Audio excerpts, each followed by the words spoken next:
I forgot there were also pictures of George there, and when I handed it to her for her to look at, she saw them. Of course, that hurt her, and she began crying. She and her friends told me to get the hell out, and I did. Everyone I had talked to about my planned revenge had advised me against getting it by taking the women. I had already decided not to do that. I know I hurt her, but I just didn't think, and I didn't do it on purpose. At the same time, though, don't you think she deserved to know what an a-hole, what a cheating a-hole George is? Of course, if she had any sense, she would have realized that by now. She caught him cheating on her enough while we were in school. She should have known he was a cheater. Once a cheater, always a cheater, you know. Linda was still struggling, but she had calmed down considerably. Finally, I felt her relax even more, and she demanded I let her go. I carefully relaxed my arms, and she moved from my lap and over to one of my chairs where she once again sat down. I could tell she was looking at me. I heard a sigh, and then she said, "Stan, I don't know what to believe." When I got to the bar, Susan and her friends were already gone, but everyone I talked to told me what a butthead you had been to her. They said you were dancing, and then she broke away from you and ran back to her chair crying. I just thought, are you sure you didn't do anything to her? I reached into my pocket and threw her my phone. Here, I said, call her yourself and ask her what I did. All I did was forget the damn pictures on my phone, and she saw them. I didn't. Linda and I heard a roar, then screeching tires. Almost immediately after that, we heard the crash of metal on metal. We next heard a car door open then slam closed. We heard running footsteps and a male voice yelling, "Stan, you son of a witch. Get out here. I'm going to kill you, you son of a witch." We heard a splintering crash, then footsteps slamming through my house. Lights began to come on as the intruder went from room to room. I could see George taking swipes at some of my belongings as he went through my house room to room. Finally, he came back to the kitchen and saw Glinda and me on the patio. He didn't even open the sliding screen door. He just ran through it and toward me. I had stepped away from the chair I was sitting in to meet him. I jumped back just in time as I saw the tire iron he swung at me. "You a-hole," he screamed. "You didn't have to show Susan those damn pictures. It's not my fault you couldn't rein in your wife. But no, you've always tried to get Susan away from me. Even in high school, you did all you could to steal her. Now you've ruined my marriage, and this time you're going to pay, you a-hole. She kicked me out of the house tonight and said you had showed her those damn pictures. Didn't you learn anything from having your house and store trashed? I guess we'll just have to trash you this time." George swung the tire iron once more, and this time it hit me on the shoulder. Damn, that hurt. Thankfully, it was a glancing blow. I could faintly hear Glinda talking on the phone as I dodged George's blows. I managed to get my chair between us, and after he swung once more, I picked it up to use as a shield, perhaps as a weapon. George kept swinging the tire iron and hitting the chair. He was so angry he was crying as he screamed at me. Linda was trying to calm him down, and he turned toward her. "Shut up, you witch," he screamed at her. "I might have known you would be around somewhere. Birds of a feather do flock together, don't they? What, are you here to celebrate screwing over Joe again?" George took a swipe at Glinda, and the end of the iron caught in her blouse, tearing it open. He stumbled and almost fell. As he was stumbling, we heard the sirens from the arriving police cars wail to a stop. We heard the cars screech to a stop in front of my home. I saw the flashing of the red lights on the surrounding trees and watched as officers came around my house following the sound of the altercation. As the officers came onto the patio, George caught his balance and turned to me once more. As he turned, he screamed, "You a-hole. I'm going to kill you. You've screwed with me for the last damn time." He began moving toward me once more. The lead police officer took in the situation and said, "Sir, put the tire iron down and stay where you are." George looked over his shoulder at the police and continued toward me. This time when he got close to me, he lunged and brought the tire iron down in an overhand strike. I was backing away and trying to get the heavy chair up to block the blow when my foot hit the edge of a flower bed. I lost my balance and fell backward. The chair landed on top of me, and I felt intense pain as George stumbled and fell on top of me. He lost his grip on the tire iron but was still trying to hit me. The officers moved to us and grabbed George. They quickly put him in cuffs. One of the officers led him back around the house to the car. The other officer moved the chair off me and helped me stand. "Are you all right, sir?" he asked. I was standing, breathing hard. I felt the shakes begin, then I was enveloped in a hug as a crying Glinda enveloped me in her arms. I looked toward the officer and said, "Yeah, I think we're fine. He got in a couple of licks, but I don't think anything serious is wrong. Just give us a moment, won't you please?" I turned to Glinda and cuddled her to me. I ran my hand down her hair and over her back. I said, "Glinda, it's okay now. It's all over, honey. Just calm down now, okay?" Finally, I felt Glinda relax. She quit shaking from her sobs and she just clung to me. I bent down and gently kissed the top of her head, then turned to the officer. Okay, I think she's okay now. Can we get on with this? I looked up and saw a couple of plainclothes types coming into the yard. They already had their notebooks out and their cameras working. It took 2 hours to give the statements and show them the damage to my house. George had slammed his truck into Glenda's car when he arrived, so we had to fill out reports about that too. We found out, as if we hadn't known it, that he was drunk as a skunk when he arrived too. It looked like he would have several charges laid against him: DUI, breaking and entering, assault, 2 counts, and possibly attempted murder. Glenda verified he had threatened to kill me, and the first officer on the scene verified he had made the threat when he attacked me at the end. By the time all the officers had gone, Glenda was still clinging to me and softly crying as we sat on my couch. I looked at the clock and saw it was nearly 3 a.m. I sat and gently held Glenda as she drifted off to sleep. I moved from beside her and bent to pick her up. I carried her to my guest room and lay her on the bed. I took off her shoes and covered her with a blanket, then staggered to my own room. I was still asleep the next morning at 10 a.m. when I heard first a banging on my destroyed front door, then footsteps coming across my living room and down the hall. I slipped from bed and moved to hide behind the door in case the persons coming were not friendly. As the steps came closer, I could hear talking. I heard 2 female voices and a man's deeper voice. I finally recognized them and stepped from behind the door to confront my father and mother. They had Susan with them. All 3 jumped when I appeared from my hiding place. Susan and Mother gasped when they saw me, and Dad said, "Damn, Stan. You look like hell. Are you okay, son?" My left arm was hanging almost useless from the bruise, and I knew I would need to have it x-rayed. I had several scratches, and I was pretty dirty because I had not even cleaned up before I crashed the night before. I gave them a small smile and said, "Yeah, I guess I am. My arm hurts like hell and my place is a mess, but at least I'm alive." Susan pushed past my parents and hugged me. She looked up into my eyes and said, "Oh, Stan, I'm so sorry. This is all my fault. When that drunken, cheating-ass scumsuckers came home last night, I didn't even let him in. I had put some of his clothes in a suitcase and threw it onto the porch. I told him we were done and to get away. I'm so sorry. I told him I had seen the pictures on your phone. I didn't know he'd try to hurt you. I'm so sorry, Stan." As she was talking, Glenda came padding up behind my folks and Susan. She stood looking at us for a moment, then moved through the group and stood beside me. Her face looked so scared when she touched my left arm gently. She gasped when I said ouch and jerked away from her. She started to pull back, and I wrapped my arm around her. She tensed up, then I felt her relax and move into my embrace. All 3 of my guests were staring at us. I said, "Glenda was here when George arrived last night." I looked over at Susan and continued, "She was giving me hell for being mean to you when George came screaming into my drive and slammed into the back of her car. She saw the whole mess and almost got hurt very badly when George tried to hit her with the tire iron also. As I was saying that, I noticed her blouse was still torn. What really bothered me though was the blood I saw on her white blouse. I quickly turned her toward me and stepped back. I tore her blouse open as I said, "Shit, are you hurt bad?" "I'm sorry, Glenda, I didn't know that a-hole actually hit you. Why didn't you tell me you'd been hurt?" Glenda grabbed her top and tried to hold it closed as I bent forward to see how badly she had been cut. She backed away from me and stood half turned away from us. "Stan, it's okay. He just barely broke the skin. It's only like a skin knee and not more than a couple of inches long. I'm okay, Stan." Mother and Susan grabbed Glenda and pulled her toward the master bathroom. I heard Mother say, "Come with me, Glenda. I don't care if it is only a scrape. We need to clean it up and take care of it. We also need pictures of it in case the police need them." Dad and I looked at each other a moment, then turned to go into the kitchen to make coffee. We were sitting on the patio drinking our first cup when the 3 women came back out. Glenda was wearing one of my shirts.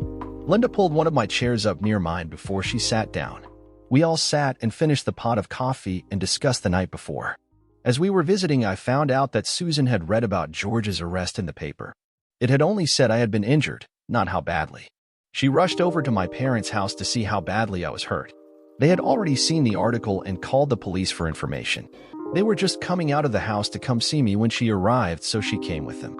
They said they had tried to phone me but got no answer. That, of course, got me looking for my phone. I could not find it, and so finally I had Mother dial it. We heard it ringing and found it lying on the ground in the flower bed near where I had fallen the last time. Apparently, Glenda had dropped it when George had attacked her. After we found the phone, the 3 women went into the house and began preparing lunch. I realized I was starving. I had not had supper the night before and no breakfast either. I took a nice hot shower while they were preparing lunch. When I was finished, I made Glinda take one also. After she returned from her shower, we ate and visited until mid-afternoon. I don't know how many phone calls I received from friends and employees checking on me. I also had several visitors stopping by to be sure I was okay. The only phone call I really minded came from my ex. She didn't identify herself, but I saw the phone number was her parents', so all she said before she hung up was, "You lucky weasel." After my guests left, Glinda and I sat on my patio under the old growth oak trees and looked over the small stream running through my property. It was dusk and we could see a couple of deer come out of cover and begin grazing. We were sitting in a large padded swing, and without thinking I slid slightly closer to her, put my right arm around her and pulled her closer. She looked up at me and smiled. I smiled back at Glinda and said, "How do you feel now? Does your stomach hurt where that a-hole hit you?" Glinda smiled up at me and said, "Not much. It is more of a pulling from the scab and a little burning occasionally. What about you? Your arm is still swollen, and I can tell you can't use it very well. We really should have taken you to the doctor, you know. I was so scared when he came after you and hit you so hard. When you fell, I was sure he would kill you like he threatened." I could tell from the look in her eyes that she had been truly worried about me. I watched her closely and somehow her face changed. It got somehow softer and her eyes glistened more some way. I never realized when I moved, but I found myself leaning down and I gave her a gentle kiss. Linda turned more toward me and I felt her arm go around my neck as she pulled me down and held my lips against hers. Finally, we broke the second kiss and leaned back, still looking at each other. I think we were both shocked by what we had done. I know I was. I felt my face tighten and I started to apologize. Glinda put her fingers on my lips and continued, "Don't say it, Stan. I don't know where that came from, but..." We sat looking over the stream, our thighs gently touching until it was too dark to see that far any longer. My stomach growled and we both laughed. I stood and reached out to help Glinda get up. "I'm hungry and I don't feel like cooking. What say we trip down to Sam's and get a burger?" Glinda argued some about doing that, but in the end she agreed to go. Except for our aches and pains and the steady stream of friends and acquaintances coming to our table to check on our health, the meal was very pleasant. We talked and even laughed together more than we ever had in the past. I could feel the difference in our relationship, but still I did not think of Glinda as anything other than a really, really good friend. Finally, about 9:30 p.m., Glinda leaned back in her seat and said, "Stan, I hate to be a party pooper, but we really need to get out of here. Tomorrow's Monday and we both have to work. I need to get back home and do some laundry too. I can't believe I came to your house Saturday night and we have spent the entire night and day together. I didn't get hardly any of my weekend chores done. The next 3 days were pretty rough on me. I never did go to the doctor for my arm and it hurt like fury every time I used it. Late Wednesday, I was trying to help a crew raise a long wall for the current house we were building. One of the brace boards slipped and grazed my arm. I felt an excruciating pain go through it, and this time I could barely move it. My foreman took me to the hospital this time. I was almost in tears from the pain. The emergency room doctor gave me hell when he saw me. He told me I was lucky I hadn't injured myself permanently. My arm was severely bruised and I had a serious fracture. They also worried about blood clots, and in addition to splinting my arm, they gave me some medication to reduce clots. He put me in the hospital overnight for observation. Between the pain pills and being super tired, I just went to sleep after they got me into a room. I never thought of calling my parents or even Glinda. I had sent my foreman home telling him I would call one of them to get me when the doctors were done with me. No one knew, therefore, that I was in hospital. Thursday morning about 10:30, my foreman called my parents to talk to me. He told Mother he had been trying to get me on the phone for over an hour and I didn't answer my home phone or my cell. He asked, "What time did you get him out of the hospital? He must really be sleeping hard if he can't answer the phone." Mother came unglued at that and informed him they had not gotten me out of the hospital. He told her that I must have called Glinda then because I had told him I would call one or the other. He also explained why he had taken me there. Mother told him she would check on me and get back with him. As soon as she hung up, she called Glinda at work, and I became the proud owner of 2 scared, worried, pissed off women. After she called my father to let him know what was going on, she took off for the hospital. Glinda arrived at the hospital about 5 minutes before my mother because she was at work and didn't have as far to drive. She came screaming into my room, yelling at me and crying at the same time. She rushed to my bed and balled her fists up. She looked down at me and began yelling, "You a-hole. Why didn't you call me or your mother?" We've been worried sick ever since Harry called your mother trying to find you." I looked up at Glinda in shock, and then I felt my face burn from embarrassment. I said, "Oh, crap." It was almost 11 before they finished with me. They had given me some pain medication, then decided they needed to keep me overnight. I was drifting in and out of it, and I just totally forgot. Crap. I'm sorry, Glenn. I saw my mother standing just behind Glinda when I said that, and she said, "You're going to be even sorrier if you ever do something like this again. You have half the town worried to death right now, son. If Glinda doesn't beat some sense into you, I will." Now, how are you feeling? About that time, I realized Glinda was holding my hand and looking down at me with a strange, almost loving look on her face. The three of us talked more, than Glinda had to leave because she had a showing. Mother decided she needed to make a few phone calls to let people know I was okay. Before Mother got back into the room, my doctor came by and released me. Mom took me home and made sure I was comfortable. She fixed me a pot of her delicious cream of chicken soup for supper, then left to go back home. I was eating my supper when I heard the doorbell ringing. I was slow getting up and moving to the living room, and before I got there I heard a loud pounding on the door and Glinda was yelling, "Stan, are you okay? Damn it, answer the door or say something. Are you okay?" I finally got the door open and she stood there with a scared look on her face. She brushed past me and said, "Damn it, what's the matter with you? Can't you answer the door or at least tell me you're coming?" I was scared something had happened. I calmed Glinda down and apologized, then invited her to come have some soup while I finished my supper. Over our meal, we calmed even more and began visiting like old friends do. We both relaxed and things were almost back to the way they had been, but there was still something. I was so tired after the hot soup. I began yawning and could hardly hold my head up. I had taken a pain pill when I began my meal, and I suppose it was making me tired. Glinda saw I was almost out on my feet and insisted I go to bed. It was a little after 8 by then, so I let her bully me into doing that. I don't even remember covering up that night. I woke early the next morning, Friday, and got up. I normally sleep nude, but I found I still had my briefs on that morning. I stripped them off and started for the shower.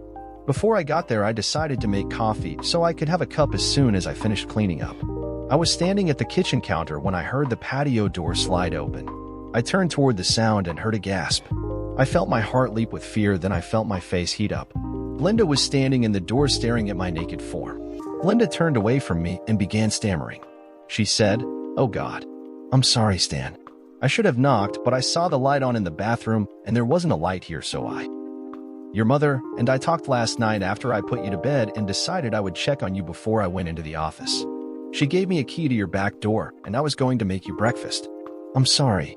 "Okay, Glenn. No harm done, I suppose, but unless you want another eyeful, you need to turn around again." I had started to shower and decided to make coffee first, so I just came in like I was.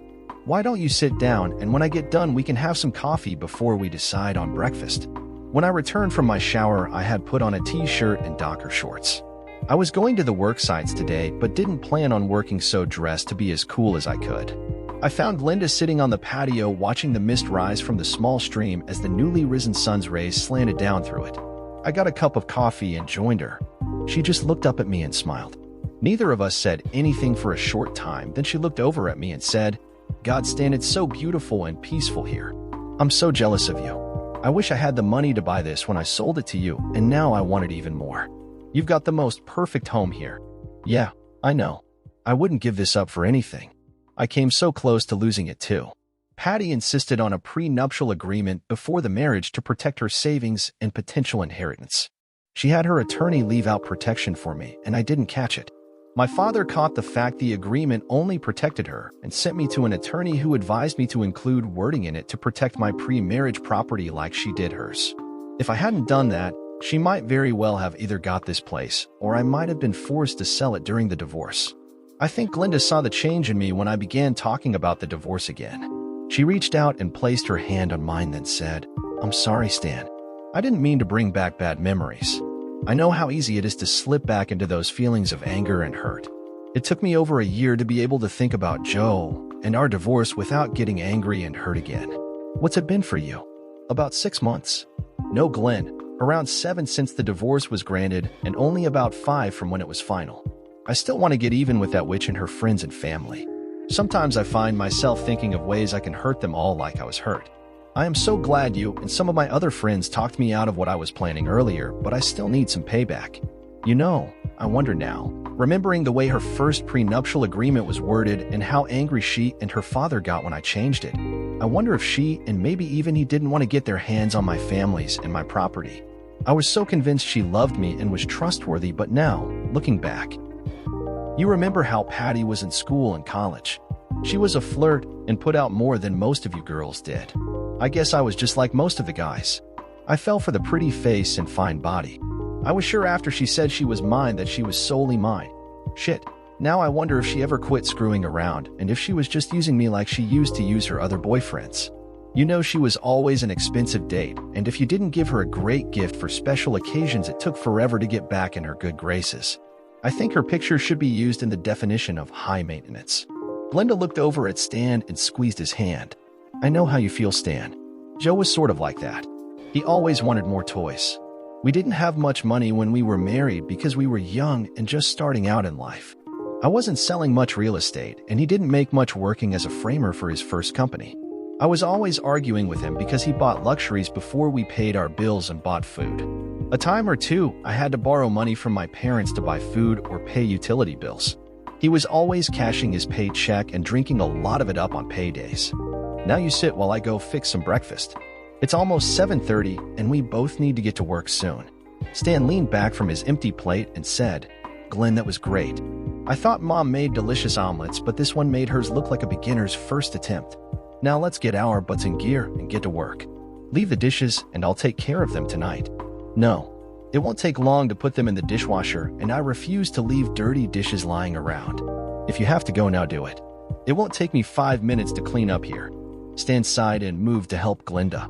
In less than 5 minutes they were done and going out the door. She had parked in the center of the driveway.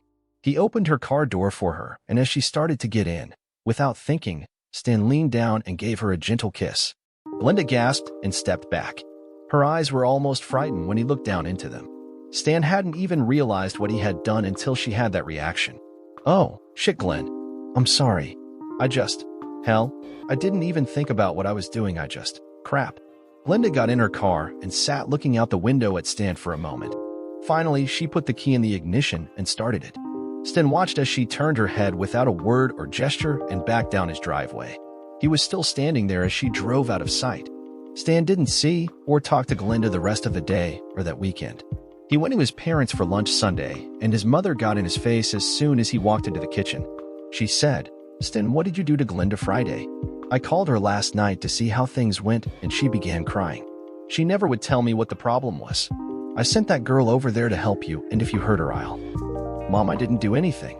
We sat and talked on the patio with coffee, then she made breakfast. I didn't do anything or say anything. I don't have any idea why she's upset. Are you sure she's upset with me? All I did was... Stan stopped talking and stared into space. His mother stepped closer to him and said, You what? Stan, what did you do? I was putting her in her car to go to work, and... Oh, hell, Mom. I kissed her. I apologized and she didn't say anything. She just left. Betty looked shocked, then she laughed and said, Oh, no. You didn't do anything to her, did you? Well, I'm sure she'll get over that. Your father's in the den. Go on in there until I call you for lunch. Monday evening, Stan was sitting in his den/office working on his books and preparing bids. Unfortunately, he wasn't getting much actual work done. In fact, he was staring at the computer screen and thinking. His thoughts wandered from Patty to Joe, then to Patty's parents. He still wanted to do something to get even with them all for the hurt he had been put through. He would start to plan something, then he would remember what Glenda had told him months ago about being a better person if he let things go and forgot, even forgave them. When Stan's thoughts wandered on to Glenda, he felt himself cheer up. His heartbeat increased, and he even felt the beginnings of arousal. He frowned, then shook himself, and with a sigh turned back to his work. He was working on a proposal when he had a great thought. He knew how to get even with Joe and not be totally an a-hole about it. The beauty of this plan was he could also tweak Patty and her parents' nose at the same time. Patty and Joe were living together now. Patty was only working part-time as assistant manager of a convenience store. Rumor had it her parents had to help her and Joe with living expenses fairly regularly. George, of course, was no problem because he had been sentenced to 2 to 5 years in prison for his actions the night he had attacked Stan and Glenda. His departure from the business he and Joe ran had put a financial strain on Joe. In the divorce, Susan had gotten half of George's share of the business. Rumor had it she was causing Joe a lot of trouble because she was demanding her share of the profits in cash immediately as soon as the money came in. She was in position to make sure Joe didn't cheat her either because she was the business's accountant. Joe was running tight because he had to pay for more help since George was not there to do his job. They had been a two-man handyman and small construction and remodeling business, only hiring extra help on larger or rush jobs. With the added labor and Susan keeping track of all his expenses and bank accounts, good old Joe was having trouble cutting the wide swath as he was used to. All Stan had to do was ramp up his small sideline of handyman and fix-it business. He could undercut Joe on prices, make sure the work was better, and drive him out of business. He smiled and went back to work. The next morning, Stan called the foreman of his remodeling and repair crew into his office. He explained he wanted to expand in that area and gave him instructions to make sure the jobs were done faster than the bid time. He also instructed him to go the extra mile by doing a little extra free of charge. Stan told him he would bid the jobs close and to take all the new work he could get. He promised if more employees were needed, he would pull crews from new construction until they could hire qualified help. Stan smiled when he said that because he knew where the help might come from. When they got to where they needed more employees in that area, he would just offer Joe's best part-time men a little higher salary to work for him. After his foreman left, Stan picked up the phone and made a call. "Susan," he said when the phone was answered. "Susan, this is Stan. I have an idea I want to run past you. Can we meet for lunch?" At lunch, Stan explained his plans to Susan. At first, she was upset, even a little scared. "Damn you, Stan, you can't do that. I am barely making ends meet now, and if you ruin the business, I'll lose part of my income. Hell, I might even lose my house. You can't do this to me. Haven't you done enough already?" Stan was shocked at first, then he began to smile. When Susan saw Stan smile, she became more angry and snarled through her tears, "You a-hole. You really don't care who you hurt if you can get even with Joe and George, do you?" She started to get up from her chair as tears fell from her eyes. Stan reached out and grabbed her wrist. He pulled her toward him and said, "Susan, wait. I didn't realize. I'm sorry, but I think I might have an idea. I don't want to hurt you or anyone who hasn't messed with me. Please, sit back down and let me explain." After the meal and their discussion of his plans and Susan's fears, Stan leaned back in his chair and said, "Okay, if I understand everything we've talked about and agreed on, we can do this. You get your current income and the chance of much, much more later. I get some satisfaction from Joe. I'll have my attorney draw up the agreement. After everything is done, you will trade your 25% share in Joe's remodeling business for a 25% share of mine. You will transfer all ownership to your share of the tools, goodwill, and other assets and receive a pro rata share of mine. You understand we will keep separate records of the remodel section, and that is the only part of my business you will share profits in. I will incorporate as 3 separate businesses under a holding company umbrella. We will then have the remodel division you will own 25% of and a new construction division and landscape division. I will be the president and chief operating officer, and you will be the chief financial officer/accountant. We will not tell Joe about our agreement until absolutely necessary." "Agreed." Susan smiled and nodded her head. It took 3 weeks for all the paperwork to be completed, then they started operating under the new structure. Really nothing changed to the public perception. Everyone still called on Stan for bids, and he was still a hands-on manager. The main change was the growth of the remodel section. Several weeks before Stan talked with Susan, Glinda had become a semi-permanent fixture at his house. The night Stan and Susan made their agreement at Sam's cellar, Stan went home and found Linda once more in his kitchen cooking supper. She was humming and flitting around his kitchen when he came into the room. He just stood with a smile on his face and watched her work. Several weeks before, he had given up and gave her a key to the place. He had become embarrassed many times to arrive home later than usual and find she had either been there and left or was sitting waiting on him to return. Neither of them had taken time to define their relationship, but there was definitely one there. Many evenings they would sit in his living room and watch TV or would work on projects together in his office. They were a couple even if they never officially accepted that fact. Glinda finally saw Stan standing in the door and stopped flitting around. She saw him watching her and said, "What? Why are you just standing there watching me? Is something wrong?" Stan shook himself and walked into the room. He walked up to her and gave her a gentle kiss. It felt so good when he felt her wrap her arms around him and hug him to her. She raised her head and gave him another quick kiss and said, "Supper will be ready in about 10 minutes. Why don't you go clean up while I finish?" Stan walked into his bedroom and did as she asked. He wandered back into the kitchen as she was putting supper on his table in the breakfast nook. He walked up behind her and placed his hands on her hips, pulling her against him once more. He let his hands and arms slide around her onto her stomach. He leaned down and kissed her neck and said, "It smells wonderful. Thank you, but you really don't have to do this for me. I can make my own meals, Yeah, but this way I know you are eating right, and we neither one have to eat alone now, do we?" Glenda watched Stan throughout the meal, and as they were finishing, she asked, "Okay, Stan, you're up to something. You look too pleased with yourself for it to be anything normal either. Now, what's going on this time? Did you get another big contract or what?"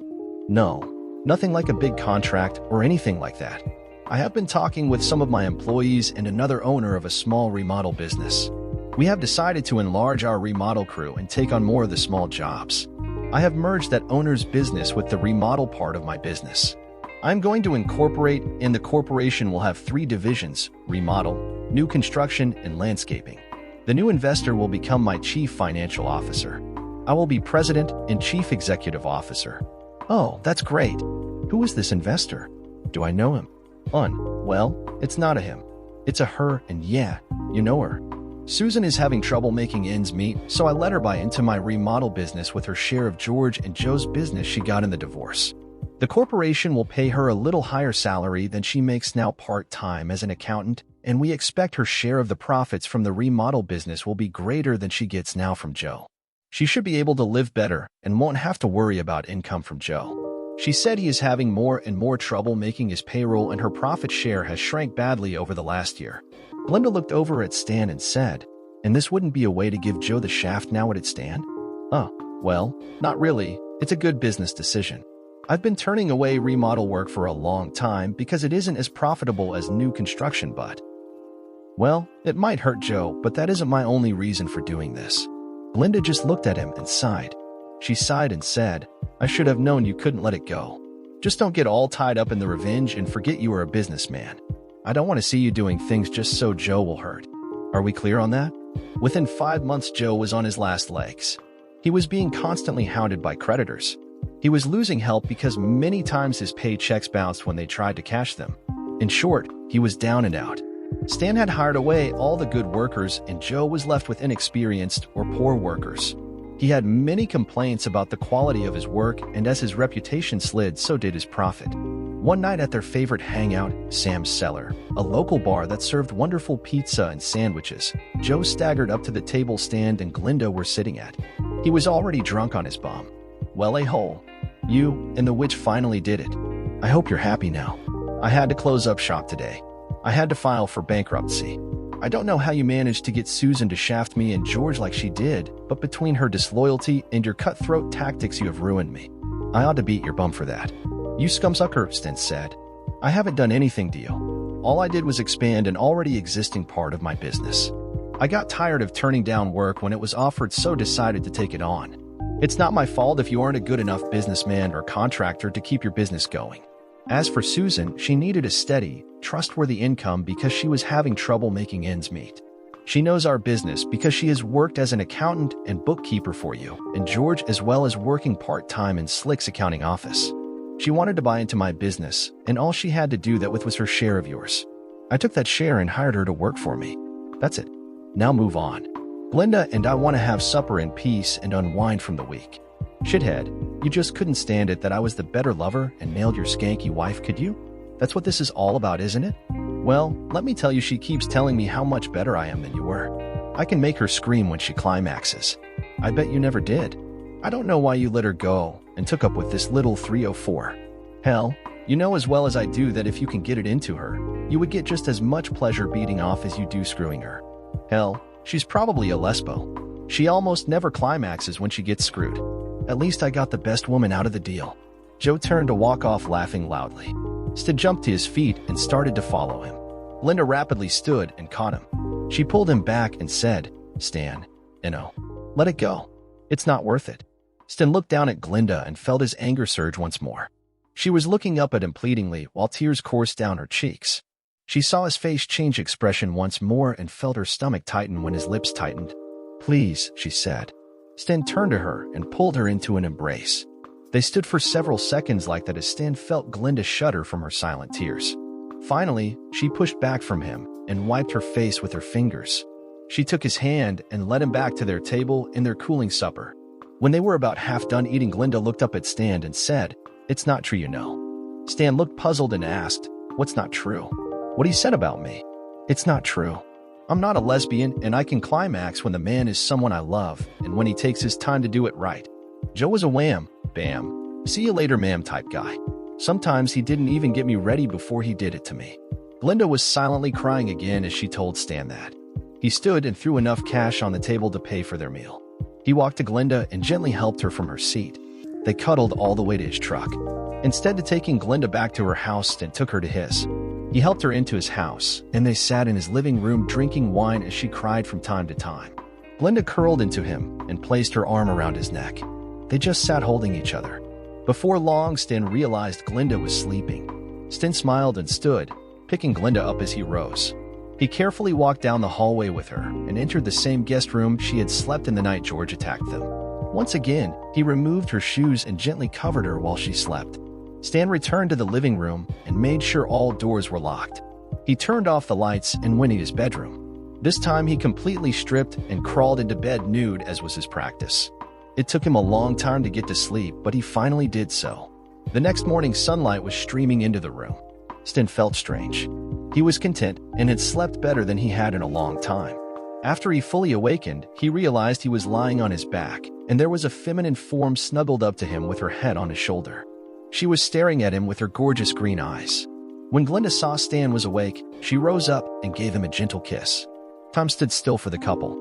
Finally, with a sigh, they both relaxed and Stan rolled to the side to lie on his back beside Glinda. Once more, she laid her head on his shoulder and smiled up at him. He watched her for a moment, and his eyes opened in shock. Glinda pulled her head back and asked, "What?" "I just realized. Well, I felt like there was something different between us for several months, but, Glinda, I love you. I know this probably isn't the best time to say that, but, well, that's what had been bugging me about being with you for so long. I wanted to be with you, and when we weren't together, I felt off. When we were together, it felt so different from before when we were in school or even when you and Joe were married. You were my buddy, but it felt different, and I kept wondering why, you know?" Glinda smiled. She glowed and rose to sit beside Stan. She looked down at him as she sat cross-legged in the bed beside him. "I know, silly. I've loved you for just as long. I knew the night you put me to bed after George. I had been feeling that before, but I wasn't sure. I knew that night, though. I was so scared for you, and you were so good to me. You put me to bed and didn't take advantage. You've been so considerate of me ever since your divorce. I could tell in last night. I've wanted you for so long, and you just never made a move. When you would kiss me, I just knew that time you would go for more, but you never did. Last night you did it again. You took care of me. You put me to bed. You held me and let me cry, and I felt better. I woke up about 3 this morning and went to the bathroom. You were laying there uncovered. I decided I was tired of waiting. I stripped and got in bed with you. I thought about but I waited. I wanted our first time to be perfect, but I wanted to be sure you really wanted to do it. Oh, yeah. You've left me high and dry so many times, but we were friends, and I didn't want to ruin what we had." Stan pulled Glinda down and kissed her once more, then said, "We need to get up, honey. I'm starving, and if we stay here, I'll attack you again." Glinda smiled and said, "And that would be bad, why?" As she was saying that, though, she saw Stan roll away from her and sit on the side of the bed, then stand. She followed him from the bed and into the bathroom where they showered together. Of course, they made darn sure all the interesting parts on the other were squeaky clean before they left. Glinda bent and started to pick up her clothes. Stan grabbed her arm and gently pulled her up. When she was standing facing him, he said, "You don't need that. I don't usually wear much around the house if I know I'm going to be alone and, well, I really like looking at you and..." Glinda giggled and stood. She stepped into Stan once more. She gave him a gentle kiss. She stepped back and said, "Okay, Buster, but if I get burned cooking breakfast, I expect you to kiss it and make it all better." Before breakfast, Stan and Glinda took coffee on the patio. They had slept past their normal rising time, so the sun was already up. It was still cool enough to be comfortable. Stan put his cup down and stood. He gently pulled Glinda from the seat and toward the pool. "How about a quick dip before we eat, honey?" Glinda giggled once more and followed. She said, "Fine, but if we get caught, I'll never forgive you." Glinda began spending almost every night with Stan now. She was slowly moving her clothes into his house. 3 weeks later, at before breakfast coffee on the patio, Stan got up to refill their cups. Glinda was beginning to wonder what was keeping him, then decided he had gone to the bathroom. Finally, Stan came from the house with their coffee. He handed Glinda hers and then set his on the table beside the swing they used. Glinda watched him curiously as he kneeled beside her, but slightly in front. He turned his hand upward and opened it as he did so. Glinda saw a sparkle in his palm and pulled her hands to her mouth.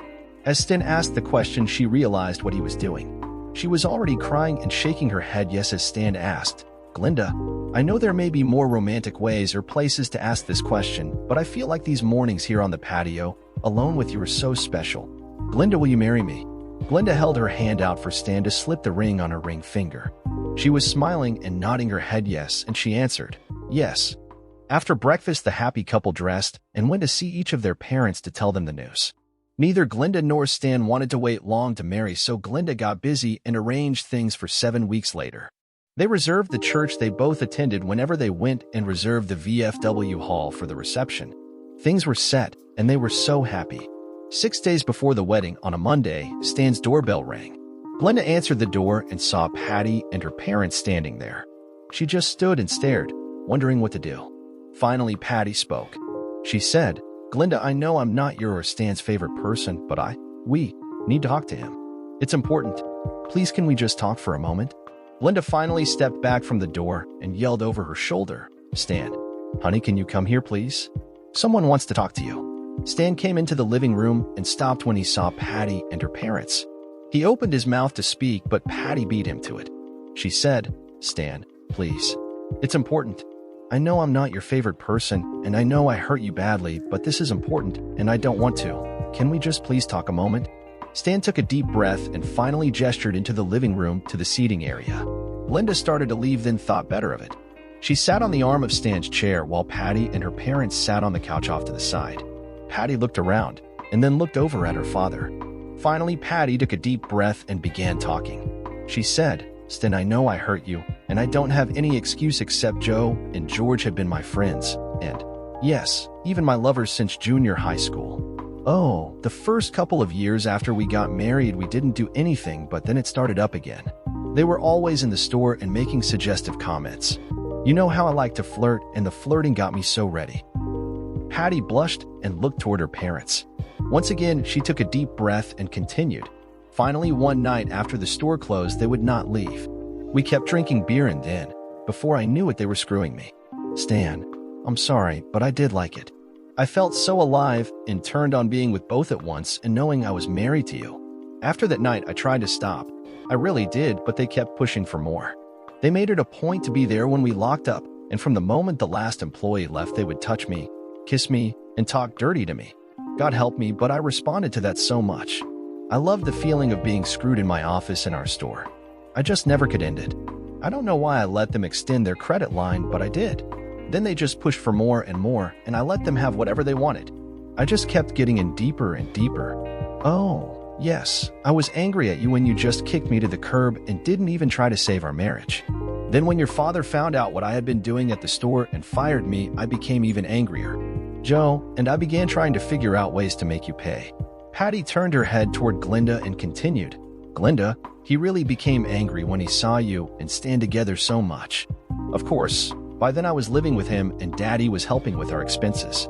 I'm sure you know how Joe spends money. There was never enough. Finally, Daddy made Joe sign over his business to him, but he let him keep running it. He put him on salary and we kept a tight rein on his spending. Then you began taking more remodel work, Stan, and the business began to do even worse than before, and we had less money. Daddy put more into the business, and Joe somehow managed to get some of it and spend it for himself and on his whores instead of using it for salary and materials payments. Finally, you had taken all his best employees and almost all the business available. We forced Joe to officially sign the sales papers for us, but it was too late. You forced us into bankruptcy. Stan, Joe even managed to spend most of the money I inherited from my grandparents. Daddy's store is over-leveraged now too because he borrowed money on it to pay off the bills we owed to the partnership when it went bankrupt." Stan looked over Lucius and Marilyn, Patty's parents. They were sitting watching as Patty told the story. They looked embarrassed and sick at the same time.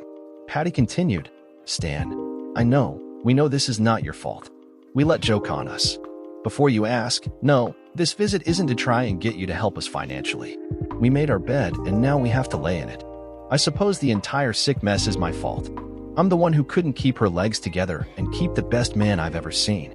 Patty looked over at Glinda and said, "Glinda, I know we weren't close in school, but I think I know you well enough to know you won't shit on Stan like I did. I don't have any animosity for you, and I have gotten over my animosity towards Stan. Having said that, we need to talk to you about your and Stan's safety. Joe came to us last night and asked for money. He also asked us for help. He blames Stan for his financial problems, and he is furious that the two of you are getting married.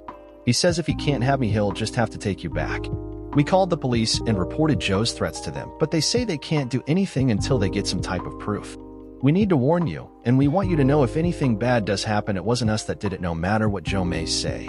Stan leaned back in his chair. Glinda slid off the chair arm and into his lap, where he put his arms around her waist. Finally, Stan began talking. He said, "You did hurt me, Patty. And I know I was never your favorite either," he said as he looked at her parents. "I don't know what to say about this, though. I have to admit, I wanted to get some revenge on you when you did what you did, but I guess I never realized you were behind Joe and George's company. I don't know if I would have done anything different if I had, but..." Stan looked at the Stennis once more and continued, "I was really upset with you when you foisted that prenuptial off on me and got angry when I changed it to protect me as well as Patty. I have to admit I have thought for years that you and she intended to take me to the cleaners in a divorce. At the same time, I wasn't angry enough at you to want to bankrupt you because of Joe and Patty. Lucius, if it would help, I might be willing to take an ownership interest in your store." Stan looked at Glinda, and when she nodded her head yes, he continued, "I would expect a pro rata share of profits if that did occur, but I don't want you to lose everything because of something Patty got you into." Marilyn and Patty began crying, and Lucius looked very uncomfortable. He had to clear his throat before he could speak. "Thank you, Stan. That means a lot to us, but I think we can handle it ourselves. We're slowly paying off our debts, and the store's sales are holding up well. We all got what we deserve except for you and Glinda." Lucius stood, then his wife and daughter followed suit. He held his hand out to Stan to shake as he continued talking. "We may not be the best people in town, and my daughter may have made some mistakes in her short life and hurt you, but something like Joe is considering his way out of line, and we'll do anything we can to help you out with this problem." Patty looked at Stan, then at Glinda. She started to turn and follow her parents from the room. Then she turned back. She bit her lips and said, "I don't like this. I never wanted my life with you to end, Stan. I think, deep down, I still love you some, but..." Stan broke in and said, "Sorry, Patty. That ship has sailed. Glinda and I have something going now, and it's something very special, maybe better than we ever had together. I'm sorry for you a little, but that's it. We're over." Patty looked at Glinda again and continued through her tears, "I never was one of your friends in school. I think part of the reason was because you were Stan's friend, and I was afraid you would take him from me. Well, you didn't take him from me. I threw him away, and you rescued him. I hope you're happy, but if we see each other in the future, I hope you don't get too angry or think too badly of me if I don't speak. If you need anything from me, from us to help with Joe, let us know. If we find out anything else, we'll let you and the police know." Patty walked up to Stan and gave him a gentle kiss on the cheek. She said, "Goodbye, Stan. Good luck. As soon as this mess with Joe is finished, I plan on leaving town. Everyone knows what I've done and how I've hurt you, and I need a new start. Maybe next time if I fall in love, I'll do it right." After the Stennis family left, Stan sat in his large chair once more and pulled Glinda into his lap. They just sat cuddling for several minutes, then Stan reached for the phone and called the police. He verified there had been a report of threatened violence against him, his parents, and their businesses. The detective he was speaking with told him they already had increased their patrols near his business interests and that there was supposed to be a car on its way to his house to interview him and bring him up to date on the report. As they were talking, the doorbell did ring, and when Glinda answered, she found a detective there. Stan told the office their detective had arrived and he would hang up to talk to him. 3 weeks later, one of Stan's company's unfinished houses caught fire. Arson was suspected. Patrols were increased around his building sites. 2 weeks after the first fire, a patrol saw a moving shadow behind Stan's office building. They moved to investigate just as flames whooshed up, highlighting a man running from the flames. One of the officers gave pursuit on foot, yelling for the figure to stop. The figure turned and flame blossomed from his fist. The officer felt a sharp pain in his chest and he fell. While on the ground, he pulled his weapon and fired twice. The figure collapsed. The officer staggered to his feet. His hand went underneath his bulletproof vest to rub the impact area as he and his partner walked carefully toward the body on the ground in the alley. Thanks to the call made from the police car, the fire trucks arrived in time to minimize damage to the office structure. The body was identified as Joe. He was pronounced dead at the scene. The next day, Stan had called all his employees and told them not to report to work. He and Glenda were trying to relax on their patio. Stan turned to Glenda once more and said, "You know, honey, you were right again. I never wanted something like this to happen. I just wanted to hurt Joe and Patty a little to get even, I guess. I never wanted anyone to die. I almost feel worse now than I did before. I guess the only good that came out of this is I found out Patty really wasn't a bad to the core witch. And I ended up with the brass ring when I got you." Glenda sat in Stan's lap and wrapped her arms around him. She gave him a deep kiss and said, "I know you didn't want anyone dead or even hurt physically. I do wish you hadn't done things this way, but in the end, it was really Joe's fault he is dead, you know. You were already in the same business he was in, and you beat him by being better than he was at it, and because he couldn't manage money. It was his fault he lost track of what was right and screwed Patty, then later tried to hurt you by burning your buildings." In spite of all the excitement generated by the arsons and Joe's death, the marriage of Stan and Glenda started well. They were truly, deeply in love, and as the old saying goes, love conquers all. Stan and Glenda returned from a short honeymoon trip to Florida to their respective jobs shortly after the first arson and supported each other during the uproar following Joe's death. Glenda got her real estate broker's license and opened her own agency as a fourth department of Stan's business. She specialized in Stan's company's buildings and took other sales as they came up.